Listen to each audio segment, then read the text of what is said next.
அஸ்ஸலாமு அலைக்கும் வரஹ்மத்துல்லாஹி தஆலா வபரகாத்துஹு. கண்ணியத்துக்குரிய இல்லாமல்ல அல்லாஹுவின் நல்லடியார்களே,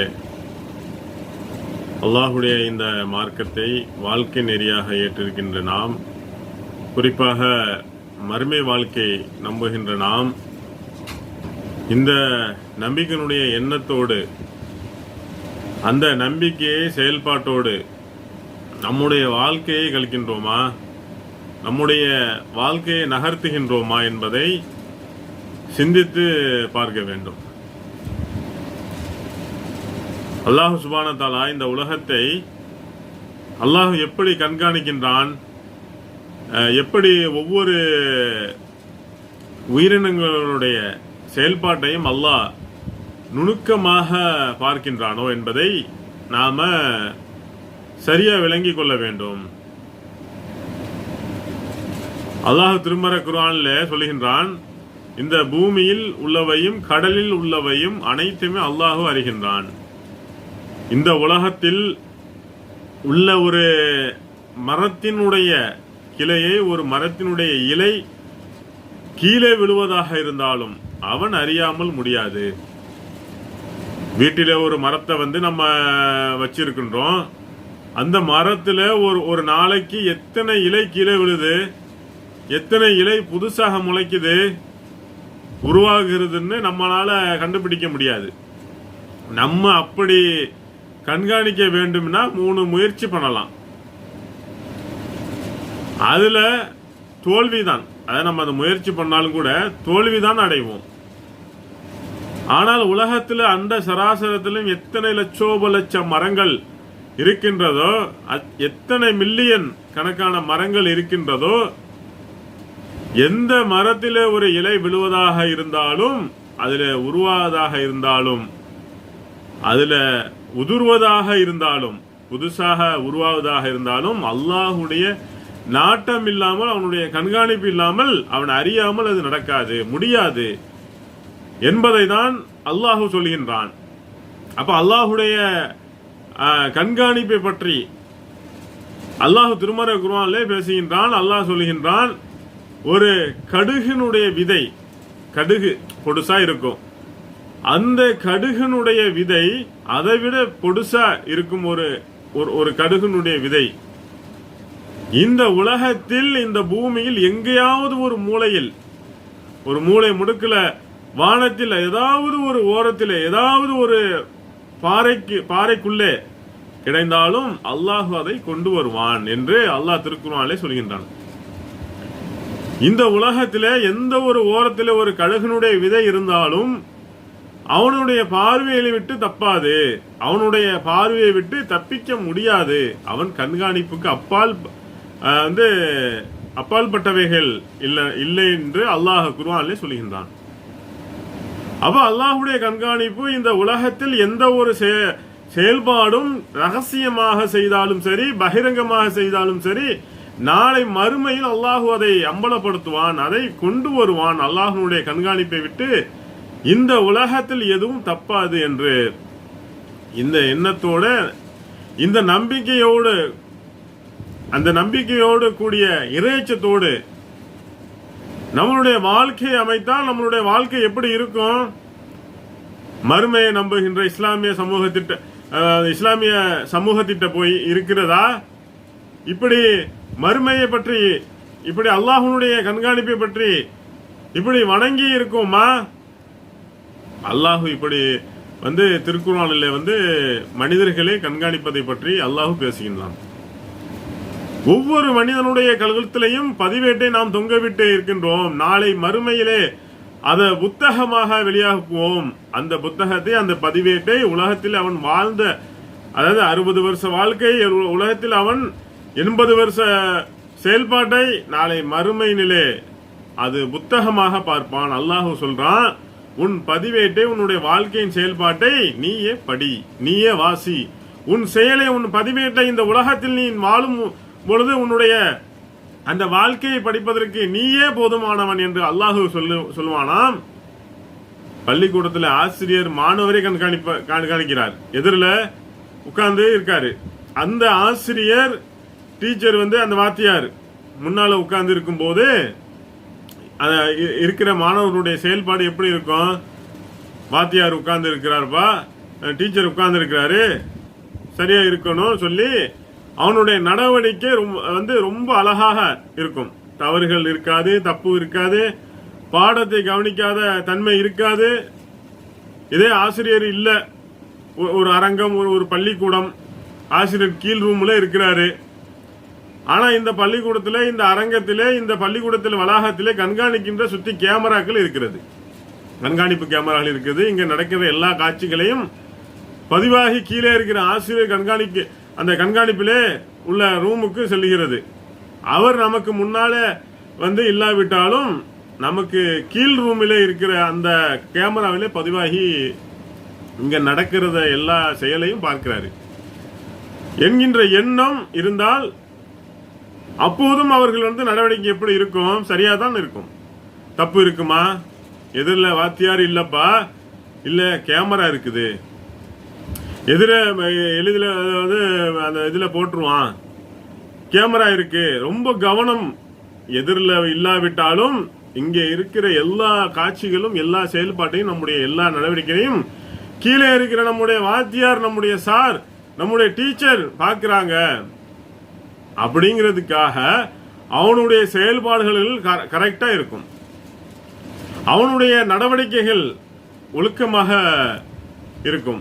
உலகத்தில ஒரு சின்ன, அதாவது ஒரு சின்ன ரூம்ல உள்ள இந்த கேமராவுடைய கண்காணிப்பு மட்டும் மனிதன் எப்படி பயப்படுறான், எப்படி நடுங்குறான். ஆனா அல்லாஹ் ஒவ்வொரு அந்த கழுத்திலையும் கேமரா மாட்டிருக்கானே, அல்லாஹ் எப்படி சொல்றான்? ஒவ்வொரு மனிதனின் கழுத்திலும் ஒரு பதிவேட்டை மாற்றி இருக்கின்றோம். உலகத்தில் உள்ள கேமரா கூட மறைச்சிடலாம், ஒரு துணி போட்டு மூடுனா பதிவாகாது, இருட்டு தான், இருட்டாதான் தெரியும். ஒரு உயர நம்ம அறுத்து விட்டுட்டோம்னா வைங்க, அவ்வளவுதான், முடிஞ்சு போச்சு. ஆனா அல்லாஹுடைய கண்காணிப்பை தடை செய்ய முடியுமா? அவனுடைய அந்த கண்காணிப்பை மிக மிக நுட்பமானது. ஒவ்வொரு பொருளினுடைய செயல்பாட்டையும் அல்லாஹு பார்த்து கொண்டே இருக்கின்றான். அல்லாஹு அதாவது கணக்கெடுத்து கொண்டே இருக்கின்றான் என்று அல்லாஹ் குர்ஆனிலே சொல்கின்றான். இப்படிப்பட்ட இந்த நம்பிக்கையினுடைய இந்த உணர்வு மக்களுடைய கண் பார்வைக்கு முன்னால் செய்கின்ற செயலாக இருக்கட்டும், மனிதனுடைய கண் பார்வைக்கு அப்பால் பட்ட இருக்கிற செயலாக இருக்கட்டும், எல்லாமே மறுமை நாளிலே அல்லாஹு முன்னால் அம்பலப்படுத்துவான். அவ அல்லாஹு வெளிக்கொண்டு வருவான். உலகத்திலே மனிதர்கள் கண்களிலே மறைக்கலாம், அல்லாஹ்வின் கண்ணை மறைக்க முடியாது. எந்த ஒரு செயலும் அவனுக்கு முன்னால் அங்கே வெளிப்படுத்தப்படும் என்று இந்த நம்பிக்கை இந்த உலகத்தில் அல்லாஹ் பார்க்கின்றான். அல்லாஹுடைய இந்த பார்வை, அல்லாஹுடைய இந்த கண்காணிப்பை மறுமையை நம்பிய முஸ்லிம்கள் அதை கரெக்டாக அப்படியே நம்பணும்னா நம்மகிட்ட தவறுகள் வருமா? அதாவது கூட்டமா இருக்கும் போது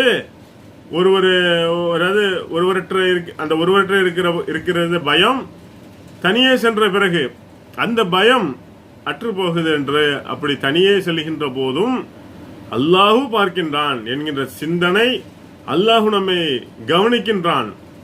ஒரு கடுகினுடைய விதை ஒரு மூல முடுக்குல கிடந்தாலும் அவனுடைய பார்வையை விட்டு தப்பாது. நம்ம எம்மாத்திரம் நம்ம கழுத்துல போடப்பட்ட அந்த கேமரா, புத்தகம் என்று அந்த கேமரா அல்லாஹ்வுடைய முன்னால் நாளை மறுமையிலே விசாரிக்கப்படும், எடுத்து காட்டப்படுமே. மறுமையை பற்றி அல்லாஹ் சொல்கின்றான், குற்றவாளிகள் புத்தகத்தை நாளை மறுமையிலே கொண்டு வருவான், அவனுடைய பதிவேட்டை எல்லாம் கொண்டு போடுவான். போடும்போது தீமை செய்தவர்கள், பாவம் செய்தவர்கள் தன்னுடைய பதிவேட்டிலே இருக்கக்கூடிய ஒவ்வொரு அந்த இருக்கக்கூடிய அந்த தவறை பார்க்கும் பொழுது அப்படியே பயத்தால் நடுங்கி போய் இருப்பார்களாம், அச்சத்தால் அதாவது உறைந்து போய் இருப்பார்களாம். என்னப்பா இந்த ஏடு ஒரு சிறுசையோ ஒரு பெருசையோ விட்டு வைக்கல, எல்லாம் பதிவாயிருக்க அப்போ நம்ம எதையெல்லாம் அல்லாஹ் கண்காணிக்க மாட்டான், எதையெல்லாம் அல்லாஹ் கொண்டு வர போறான், இதையெல்லாம் அதாவது சிறியதாச்சே அற்பமாச்சே என்று எதையெல்லாம் நினைத்துவோமோ அதையெல்லாம் அங்க நிக்குமா.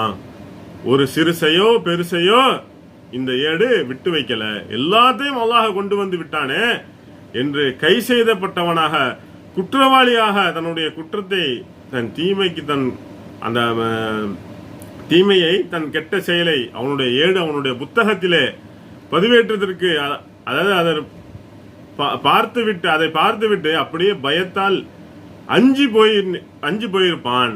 அல்லாஹ் சொல்கின்றான் சூரத்து யாசின்ல, அவனுடைய வாய்கள் சீலடைக்கப்பட்டு அவனுக்கு எதிராக அவனுடைய கைகால் நம்மிடத்துல பேசும். எங்க நம்ம செஞ்ச தீமைக்கு, நம்ம செஞ்ச தவறுக்கு இன்னொரு சாட்சி எல்லாம் கிடையாது, நம்ம கை தான் சாட்சி. மனிதன் செய்த தீமைக்கு நடந்திருக்கும் இந்த நடந்திருக்கும் இந்த கால் தான் சாட்சி. அல்லாஹ் அழகாக சொல்கின்றான், உனக்கு எதிராக உன் காது, உன் கண் பேசும், உன் கை பேசும், உன் கால் பேசும், உன்னோட உடம்பில் உள்ள தோள்கள் பேசும். அல்லாஹ் இந்த சதையை நமக்கு போர்த்தி இருக்கின்றானே, தோல், மனிதனுடைய உடம்புல உள்ள தோலை உரித்து பார்ப்பதற்கு சகிக்காது. இந்த தோல் பேசுமாம். ஹராமான இன்னொருவரோட தவறான வழிமுறையை எப்படி சேர்ந்துச்சு இந்த உடலினுடைய இந்த இச்சையை வேண்டி உனக்கு எதிராக உன் உடம்பில் உள்ள தோள்கள் பேசும், உனக்கு எதிராக உன் கைகள் பேசும். அப்ப கை கால்கள் சாட்சி சொல்லும். நம்முடைய அந்த உடம்பே, இந்த உடம்பே நம்முடைய உடலில் உள்ள உறுப்புகளிலே ஒரு மனிதனுடைய தீமைக்கு எதிராக சாட்சி சொல்லும் போது என்னங்க செய்ய முடியும்? இல்லைன்னு சொல்லி மறுக்க முடியுமா? இது இல்ல அப்படின்னு மறைக்க முடியுமா?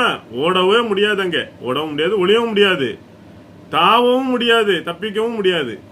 அங்க அல்லாஹு கிட்ட எதுவுமே பேச முடியாது. யாரெல்லாம் இது நான் இல்ல, இது செட்டிங்கு, இது பிட்டிங்கு, இது என் குரல் இல்ல, இந்த பேச்சுக்கு இடமே கிடையாது. நான் உன் நாக்கு தான் உனக்கு எதிராக சாட்சி சொல்லும், உன் தோல் சொல்லும், உடம்பில் உள்ள தோல் பேசும் என்று அல்லாஹு நாளை மறுமையிலே இந்த உலகத்திலே மனிதன் செய்த ஒரு கடுகளவு தீமை இருந்தாலும் அதை கொண்டு வருவான்.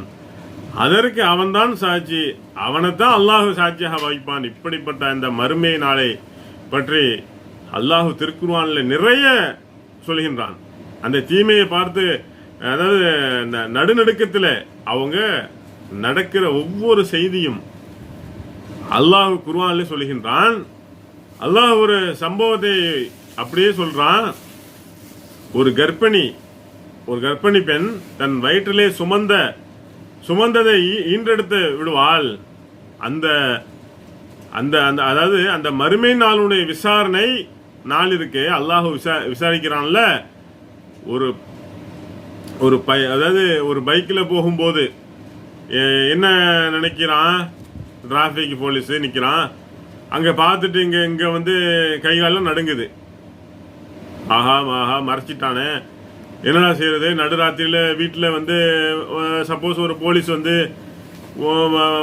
தட்டிட்டா வைங்க, வாங்க விசாரணைக்குன்னு கூட்டிட்டு போகணும்னு வைங்க, ஒரு புகார் வந்திருக்குது விசாரிக்கணும்னு வாங்கன்னு வீட்டில் தனக்கு சரி வீட்டில் எல்லாத்துக்கும் காட்டம் கொண்டுடும். மறுமை நாளிலே விசாரணை நாளில் அல்லாஹ் சொல்கின்றான், எந்த விசாரணையுடைய படு பயங்கரம் எப்படி தெரியுமா?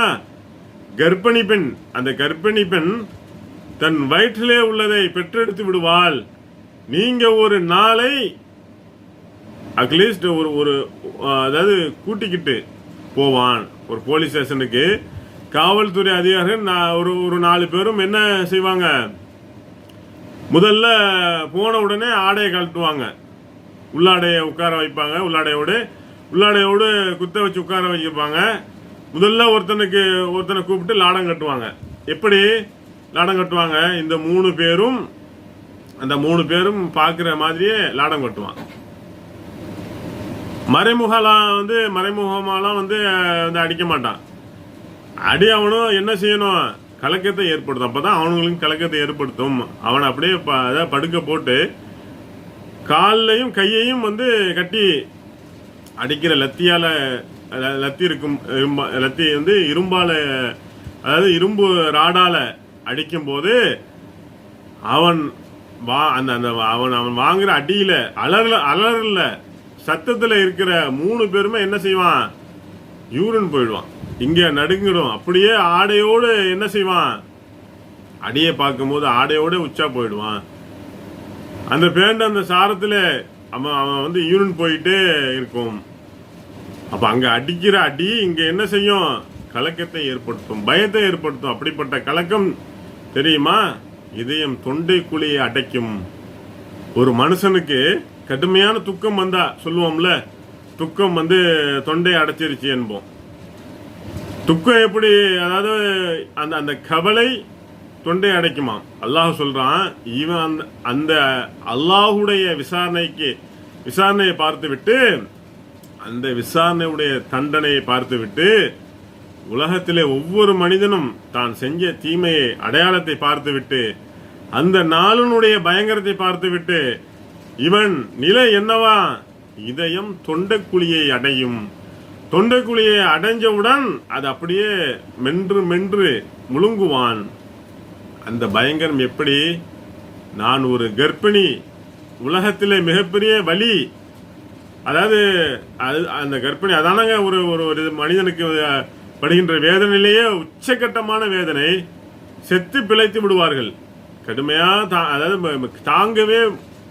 தாங்க முடியாத வலி. அல்லாஹ் தாக்கத்தை கொடுக்கின்றான்.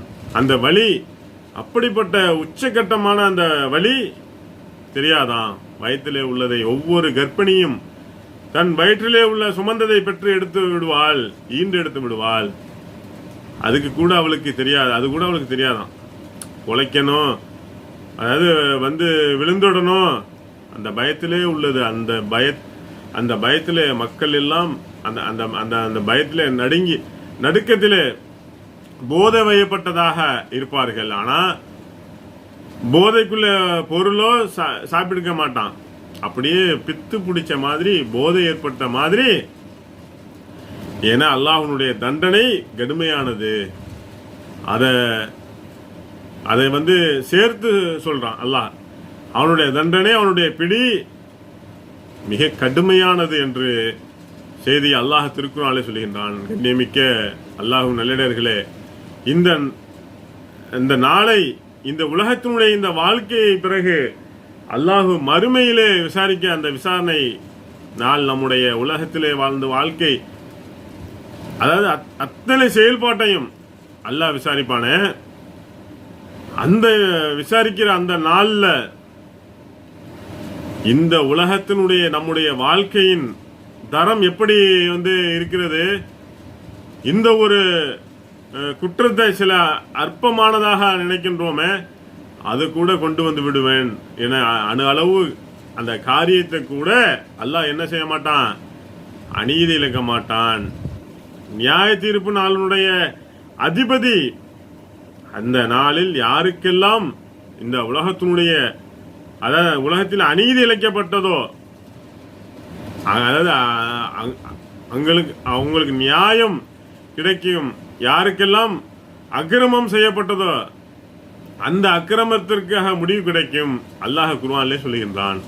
உலகத்திலே ஒருத்தன் மோசடி செய்தால், எதை மோசடி செய்கின்றானோ, எந்த மோசடி மறுமையில வருவானோ, எடுத்த அந்த மோசடி செய்றியா, நிலத்தை மோசடி செய்றியா, குடுக்கல் வாங்கல்ல வந்து மோசடி செய்றியா, நம்பிக்கை மோசடி செய்றியா, இந்த மோசடியுடன் அடையாளத்தோடு வருவான். அல்லாஹ் குர்ஆனில் சொல்கின்றான். நபிகள் நாயகம் ஸல்லல்லாஹு அலைஹி வஸல்லம் சொல்கின்றார்கள், உங்களில் ஒருத்தரை இந்த பைத்துல்மா, இந்த ஜகாத்து பொருளை, இந்த பொது நிதியை வசூலிப்பதற்கு நியமிச்சிருக்கிற அவர் அதுல ஒரு குண்டூசி மறைத்தாலும் அதோடு மரபில் அந்த மறுமையில் அந்த மரபு வந்து நிற்பார்.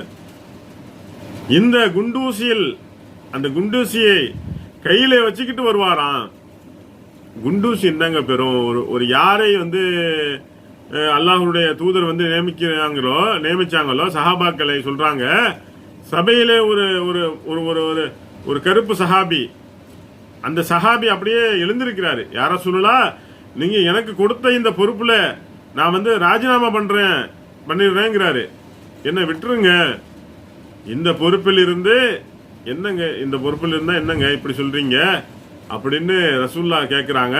இல்லை நீங்க இப்படி ஒரு கதை ஒரு கதை இப்படி எல்லாம் வந்து சொல்றீங்களே, நம்ம வந்து பல வேலையா போறோம் வர்றோம், இந்த குண்டூசி என்ன பெறும்? நம்முடைய கவனக்குறைவை, அதாவது நாள நமக்கு வந்து தெரியாமலும் வந்து நடந்துடலாம்.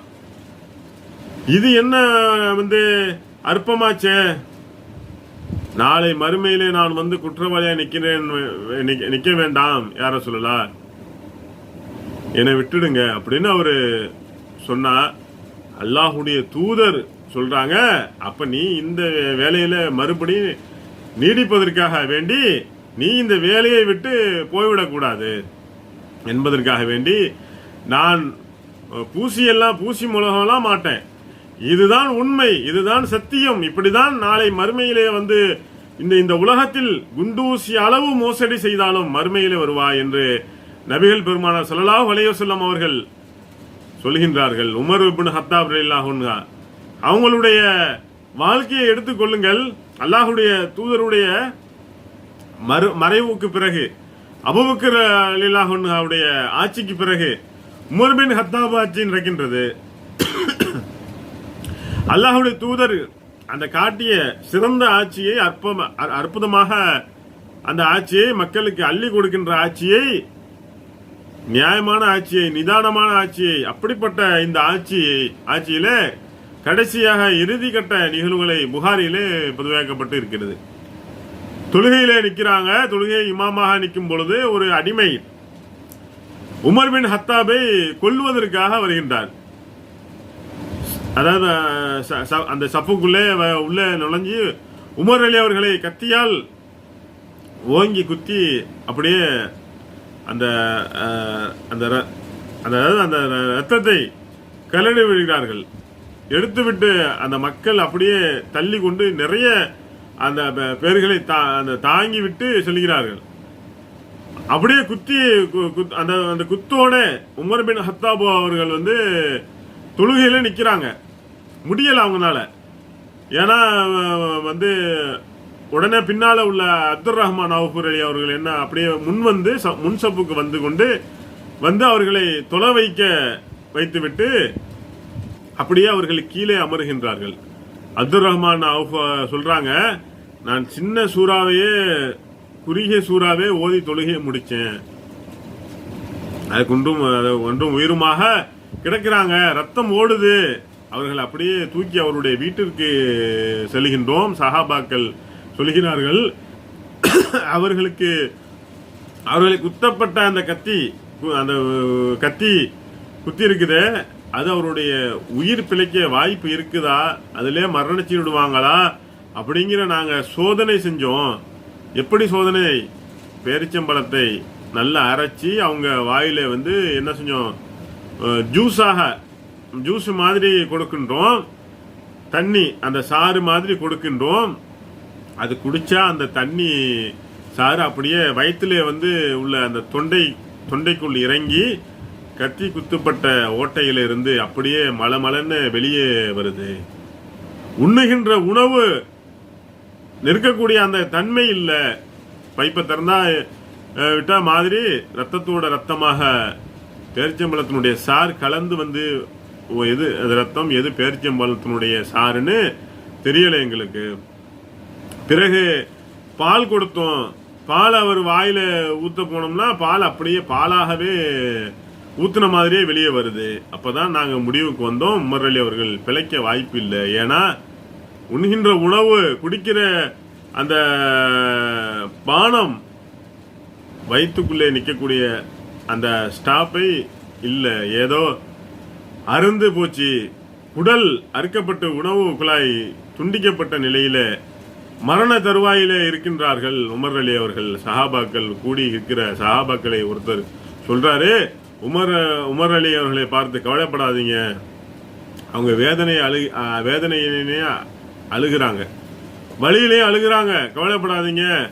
நீங்க ஏன் கவலைப்படுறீங்க? நபி ஸல்லல்லாஹு அலைஹி வஸல்லம் அவர்கள் மூலமாக நீங்கள் நிறைய மறுமை சம்பந்தமான நற்செய்தியை பெற்றிருக்கின்றீர்கள்.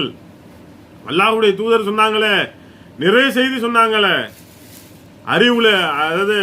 அறிவுல கூடியவர் யார்? Umar bin Khattab. மார்க்கத்தினுடைய பிடிப்பு, ஈமானுடைய உறுதி உமர் பின் ஹத்தாப் ரலியல்லாஹு அன்ஹு அவர்களுக்கு ரசூலுல்லாஹி ஸல்லல்லாஹு அலைஹி வஸல்லம் அவர்கள் மூலமாக கொடுக்கப்பட்ட சான்று. உமர் ஒரு தெருவிலே நடந்து வந்தால் சைத்தான் எதிரிலே செல்ல மாட்டான், இன்னொரு தெருவுக்கு போவான் என்று அல்லாஹ்வுடைய தூதர் சொன்னார்களே. சொர்க்கத்தில் ஒரு மாளிகை எனக்கு கனவிலே காட்டப்பட்டது. அந்த ஒரு அந்த அந்த மாளிகை கீழ்வழியிலே ஒரு பெண்மணி என்ன செய்யறாங்க? உழு செய்கின்றார்கள். அந்த மாளிகை யாருக்கு உரியது என்று கேட்கும்போது மலக்குமார்கள் சொல்கின்றார்கள், இது உமருக்கு உரியது. இந்த செய்தி ரசூலுல்லாஹி ஸல்லல்லாஹு அலைஹி வஸல்லம் அவர்கள் உமர் அலி அவர்களிடம் சொல்றாங்க, மற்ற சஹாபாக்களிடம் சொல்றாங்க. இது அவரு சொல்றாரு, மறுமை சம்பந்தமான நிறைய நற்செய்தியை ரசூலுல்லாஹி ஸல்லல்லாஹு அலைஹி வஸல்லம் உங்களுக்கு சொல்லி இருக்கிறாங்க, கவலைப்படாதீங்க. அது போக நீங்க உங்களுடைய ஆட்சி எல்லாம் சிறந்த ஆட்சி, நீங்க எவ்வளவோ பதவி வச்சு இருக்கீங்க, எவ்வளவோ மக்களுக்கு என்று அவங்க நல்ல காரியத்தை எல்லாம் வரிசைப்படுத்தி நீங்க ஏன் கவலைப்படுறீங்க? மறுமையிலே உங்களுக்கு நல்ல தீர்ப்பு தான், நல்ல செய்தி தான். அப்படி சொல்லும் போது உமர் அலி சொல்றாங்க, நான் செய்த உலகத்தில் வாழும்போது நான் செஞ்ச இந்த காரியம் எல்லாம் மறுமையிலே எனக்கு நன்மையாக வருதே, வரலையோ, நாளை மறுமையிலே விசாரணை நாளிலே எனக்கு எதிராக வந்துவிடக் கூடாது. எனக்கு சாதகமாக வருகின்ற பொழுது எனக்கு பாதகமாக எனக்கு மறுமையிலே அல்லாஹ்வுடைய அந்த மறுமையிலே அல்லாஹ்வுடைய கோபத்தை, என்னுடைய அந்த கோபத்தினால் தருகின்ற காரியமாக அது வந்துவிடக் கூடாது என்று உமர் ஹத்தாப் ரலியல்லாஹு அன்ஹு அவர்கள் உடைய இந்த அந்த பெரும் கவலையாக இருந்தது. விசாரணை நாளை பற்றி கவலை.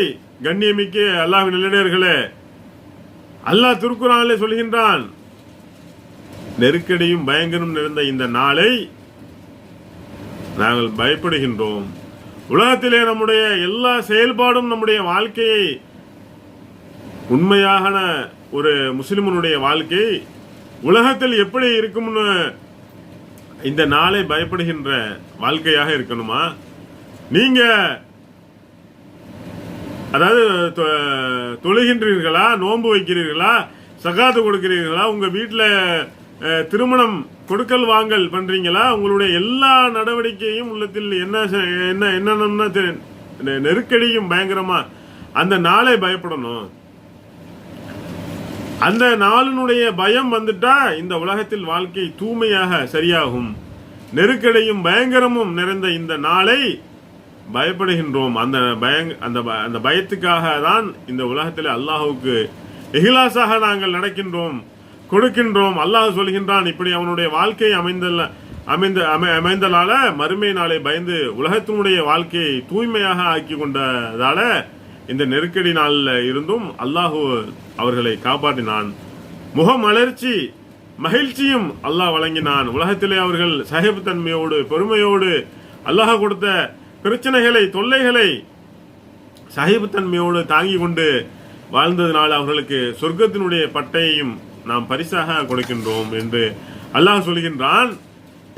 அல்லாஹ்வின் திருமறை குர்ஆனில் சொல்லி காட்டுகின்றான், இந்த நாளினுடைய அந்த விசாரணை நாள் உலகத்தில் எந்த மாதிரி இந்த விசாரணை அந்த நாளில் அல்லாஹுக்கு முன்பு விற்கப்படுவோமோ நம்முடைய வாழ்க்கையை அல்லாஹ் அப்படியே கொண்டு போடுவான். வெட்ட ஒரு செயல் கூட பகிரங்கமாக வெட்ட வெளியில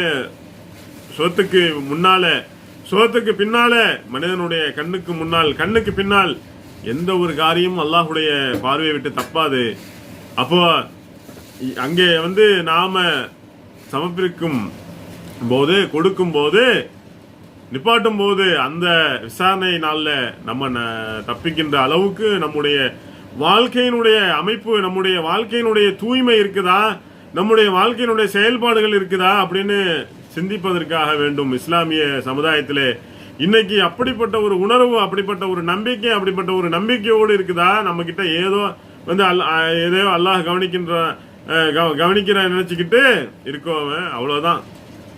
ஏராளமான தீமைகள், தவறுகள் மலிந்து காணப்படுகிறது. நபிகள் நாயகம் ஸல்லல்லாஹு அலைஹி வஸல்லம் சொன்னார்கள், அல்லாஹ் உங்களுக்கு கொடுத்த செல்வங்களுக்கு உண்டான கடுமையான, அதாவது அந்த செல்வங்களுக்கு முன்னால் கடமைகளை வந்து கொடுங்க. குறிப்பாக ரசூலுல்லாஹி ஸல்லல்லாஹு அலைஹி வஸல்லம் அப்போ வந்து உள்ள அந்த செல்வத்தை எப்படி சொல்றாங்கன்னா, ஒட்டகத்தில், அந்த ஒட்டகத்தை உள்ள கடமையை, ஆட்டுக்குள்ள கடமையை நீங்க செய்யவில்லை என்றால் சொன்னால், நாளை மறுமையிலே அந்த ஆட்டுக்கு செய்யக்கூடிய கடமையை செய்யாமல் உன்னுடைய தோள்களிலே அந்த ஆடுகளை சுமந்து கொண்டு கத்திக்கொண்டு, அதாவது கத்திக்கொண்டு இருக்கிற நிலையிலே, யார சொல்லலாம், எனக்கு அதாவது எனக்கு வந்து காப்பாற்றுங்கள் என்று சொல்கின்ற நிலையை நீங்கள் ஏற்படுத்திக் கொள்ளாதீர்கள். அப்படி ஏற்படுத்தி கொண்டிருக்கிறார்கள், நாளை மறுமையிலே அல்லாஹ்விடமிருந்து உங்களை நான் காப்பாற்ற முடியாது. தன் மகளுக்கு சொல்றாங்க ரசூலுல்லாஹி ஸல்லல்லாஹு அலைஹி வஸல்லம் அவர்கள், பாத்திமா ரலியல்லாஹு அன்ஹா அவர்கள், மகளே, என் அருமை மகளே, உலகத்தில் எதை வேணுமாலும் கேளு, ஆனால் மறுமையிலே அல்லாஹ்விடமிருந்து நான் உன்னை காப்பாற்ற முடியாது. முகமதுனுடைய மகள், அல்லாஹுடைய தூதருடைய மகள் அப்படின்னு அந்த பெயர் வச்சுக்கிட்டு, இந்த பெயரை வச்சுக்கிட்டு மறுமையிலே நான் உன்னை காப்பாற்ற முடியாதுமா. மறுமையிலே நீ அல்லாட்ட தப்பிக்கணும்னா உன் வாழ்க்கையை சீரமைத்துக்கொள், உன் வாழ்க்கையை சரி செய்து கொள் என்று அல்லாஹுடைய தூதர் ஸல்லல்லாஹு அலைஹி வஸல்லம் அவர்கள் சொன்னார்கள்.